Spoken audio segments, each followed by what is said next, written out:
Hello and welcome to another Demon 212 NGC review. Today I'm going to be taking a look at Timesplitters 2, which if you've never played it before, it's an FPS. It's one of my all-time favourites. It's probably third on my list of favourite FPSs.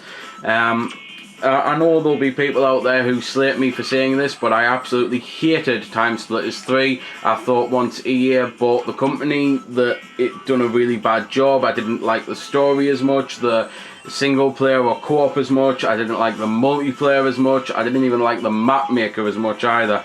Either way though, at the start you've got a load of things you can do. This is one of the most amazing games ever for things to do.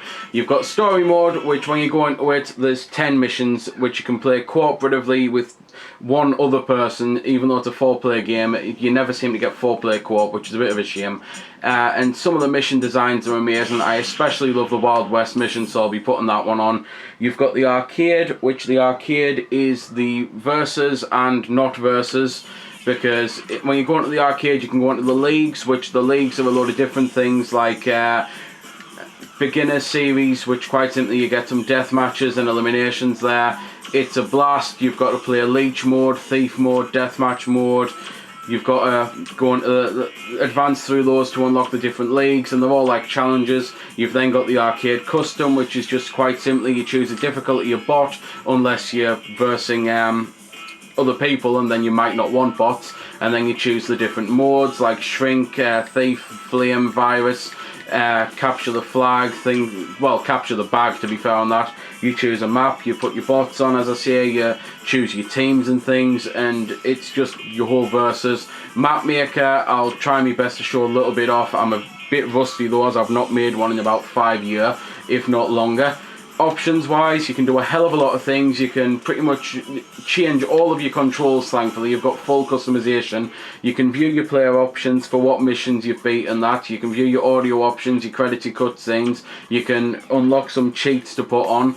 But anyway, I'll start with the Wild West. So, I'll be honest. Part of why I absolutely love this level is when you play it in co-op, player 2 actually starts there, in that jail cell. So you can just mess around and take as long as you want, and player 2's got absolutely nothing at all to do until you get the gunpowder and break her out of jail. Because it is a good old-fashioned FPS, so you get objectives and you'll go through and you'll get more. So just because at the start here I've only got those 3 and then a secondary, I might get more as I go along. And it's one of the good things about the game. I absolutely loved it. That it's not just a run and gun. You do have to actually do other things. You've got to think about things, find things. It's just an amazing FPS, it really is. Graphically, I thought it was amazing. Now you can tell it's pretty naff and aged compared to today's standards. Musically, I absolutely loved it, especially the Wild West music here. So, seeing as I've pretty much mentioned everything I can do about the campaign, I'm actually going to let you listen to the Wild West music before cutting into the multiplayer.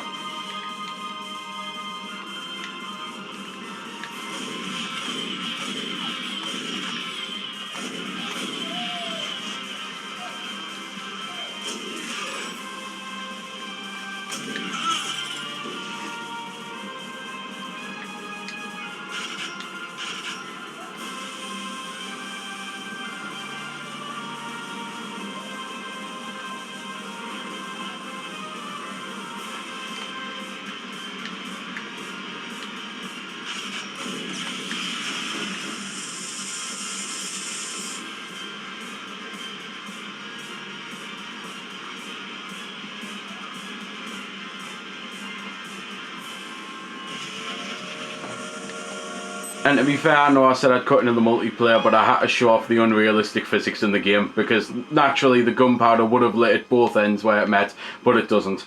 And to be fair, I can also mention some of the cool unlockables with the game, that you can actually get 3 little mini games to play by going through the different levels. So you can get Anaconda, which is basically Snake, and everyone knows it, so crash, game over. Retro Racer, which is just quite simply a racing game on this track, and it's pretty decent. As you can see, that was 2-player, Anaconda was 4-player. And then Astrolander, a game that I actually absolutely love. It's really fun to play and very immersive, and the music of this again is just fantastic.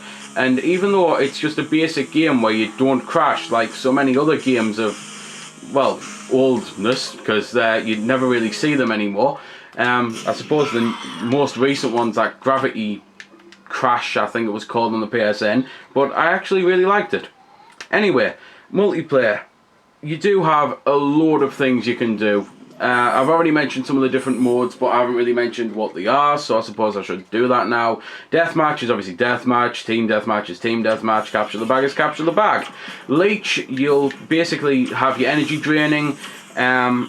You've got virus mode, which is the one I'm going to show off, where one of you is infected and you have to infect the others.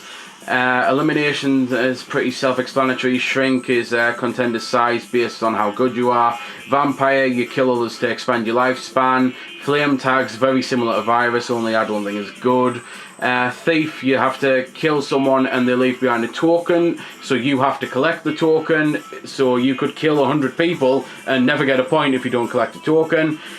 Zones is just your standard zone mode, like King of the Hill or something like that. Assault, you have to assault the enemy base, which is usually pretty good.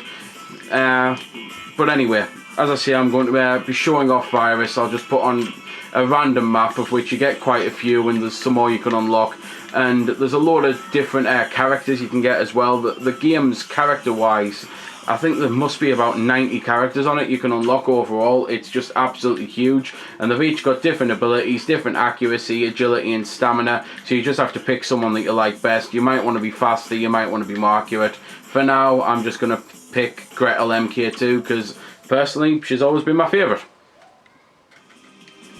So, as I say, one of you gets the virus and they have to infect the others, and you just have to basically survive as long as you can. And there's some power-ups you can get on the multiplayer, like speed up and cloak and more power and shrink.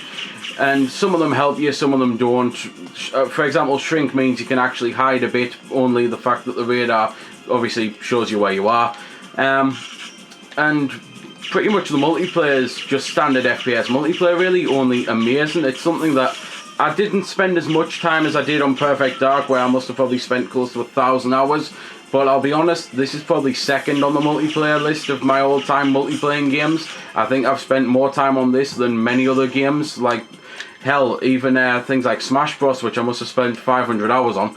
Either way though, I've pretty much shown and mentioned everything I can about the game, except the map maker when I put my teeth in. So I'll cut to that now.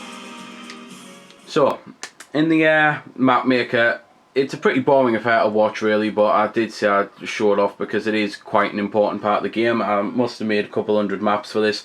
You can make loads of different floors, which is cool, so you can start right at the bottom and go 1, 2, 3, 4, 5, 6, 7, all the way up, and I have made a map that did incorporate 7 floors. It wasn't all that great, so I just mainly stuck to regular ones. You can actually even create stories as well. You can't create full missions obviously, but you can create pretty basic ones like planning enemies and planning defenses and that, and putting the game's time crystals in, and I actually made some decent levels as well. But the actual map maker is so advanced, it's unbelievable. It shows you everything in the preview box there, shows you the entrances, the exits, so you know when you're going to clash or where you're going to be able to put things. So for example, I could put a T-junction there and then another one there, and then I could just quite simply get some tunnels, and you know, I could connect them up quite easy. You can then actually go into the lighting, and every room's got a light, so you can actually completely choose the lighting of the game, and even its colour, so you can make some rooms purple with a pulsating light. You can put teleporters in, you can put the bags in, the bases, the zones, so you can make different maps for different occasions. You can put where the guns are and what type of guns they are. As a map maker, this is one of the all-time best. I absolutely loved every minute of it. But as I say, to look at, it's pretty boring. So I've mentioned everything I can. All I can say is, if you've never played this game before, you need to go out and try it. Because, as I say, it is probably my third favourite FPS. I absolutely love them. So there we go then. That's been the review. I hope you found it helpful.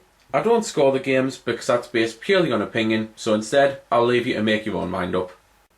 So thanks for watching, and if you've got any questions about the game that I didn't answer in the vid or that hasn't been answered in the comments, then feel free to ask and I'll help if I can.